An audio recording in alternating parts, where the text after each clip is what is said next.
Et bonjour tout le monde, j'espère que vous allez bien. Aujourd'hui, je vais vous parler d'un petit chargeur Elite Power. Donc c'est un chargeur d'accu et pas un chargeur de pile, ne pas mettre de pile dedans.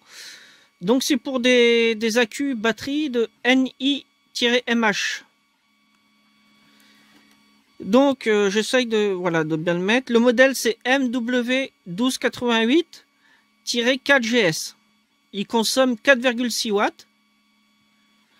Donc 4 fois 1,4 volts, 200 mAh, ça nous fait 1,12 VA. Donc j'ai commencé déjà à enlever les vis. Donc je vais l'ouvrir pour vous faire voir l'intérieur. Donc ça saute, c'est le couvercle du dessus. Donc voici comment c'est foutu.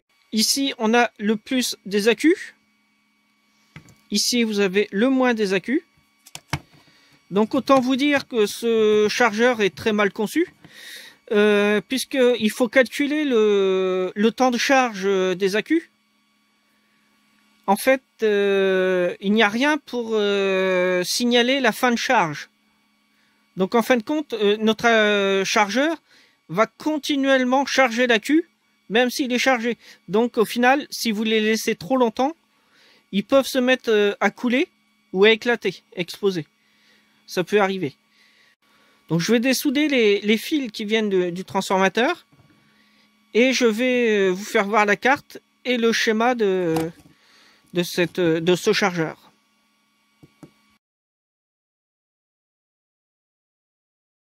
C'est donc le montage, donc le schéma. Alors ici, vous avez un transfo qui délivre 2 fois 3,3 volts. Donc le point milieu là, c'est le GND. Ensuite, vous avez le premier accu, le deuxième accu, le troisième et le quatrième. Donc on commence comme ça. On a une diode de redressement à N4001, suivie d'une résistance de 1 ohm. Ensuite, on arrive sur le plus de l'accu. On ressort par le moins et on va au GND. Ensuite, pour l'accu numéro 2, on a toujours une diode à N4001, sauf que la cathode, elle est au 3,3 volts. Donc, à l'anode, on obtient une tension négative. On a une résistance de 1 ohm.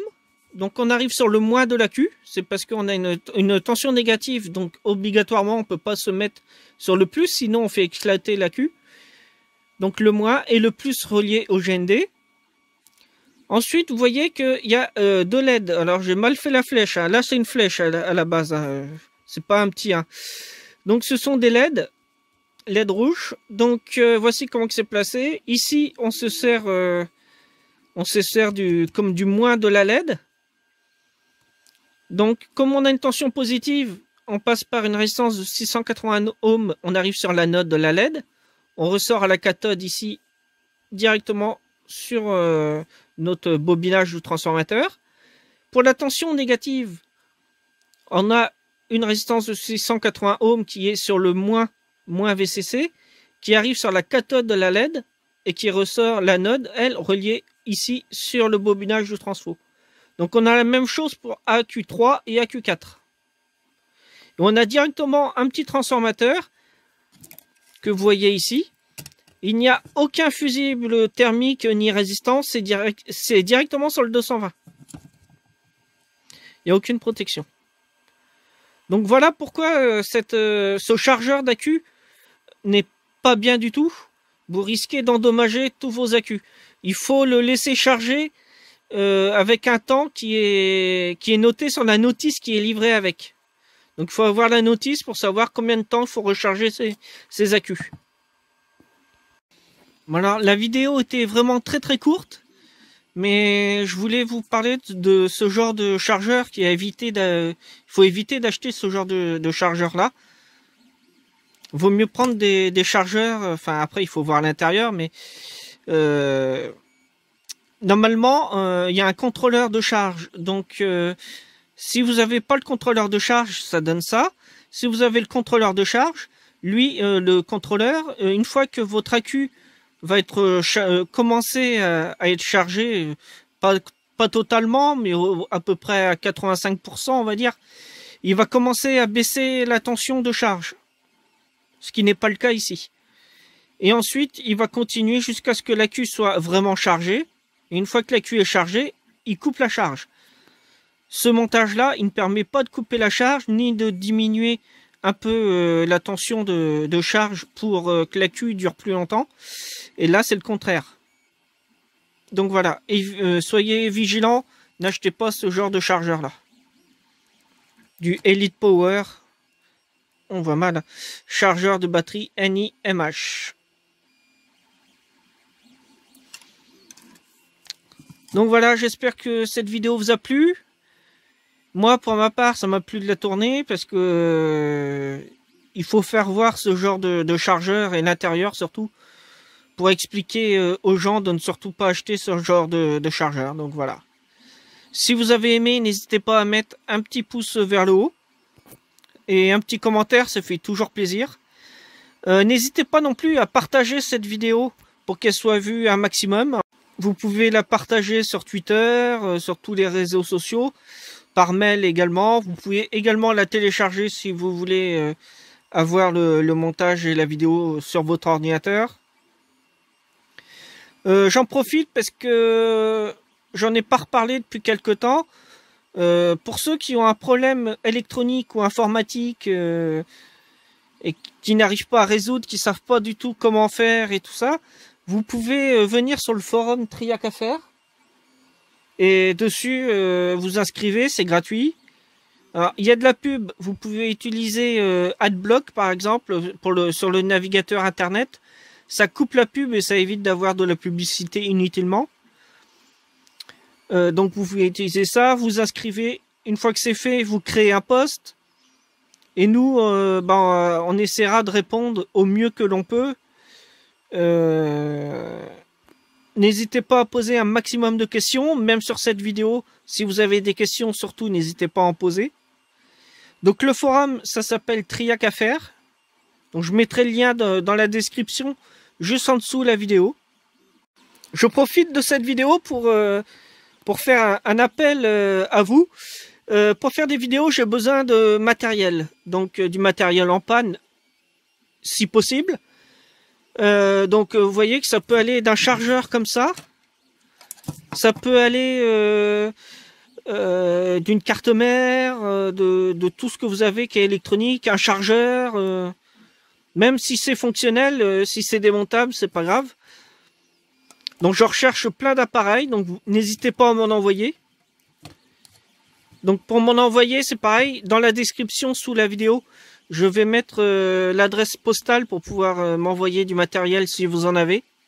Alors, ce transformateur, lui, il va servir pour pièces. Parce que bien sûr, je ne vais pas m'amuser à charger des accus avec ce genre de chargeur. Donc vous voyez, en fait, comme on a dit tout à l'heure, on a deux bobinages. Un bobinage là et un deuxième bobinage ici. En gros, ça vous donne ça. Ici, c'est le point milieu. Donc, les deux fils ici, qui sont au milieu. Donc, on met celui-là, par exemple, ici, pour servir du GND. Une diode de redressement. Un condensateur de lissage. Et on obtient une tension entre plus de 8,5 et 9 volts au DC. Ici, continue. Et ici, on est en AC. Donc ça, c'est bien sûr un exemple. On peut également, si on veut, faire comme ça. Ici, je mets une diode.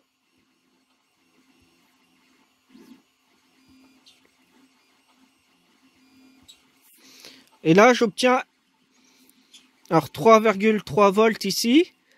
Donc ici, je suis plus qu'à 4,5 volts continu. Là, pareil.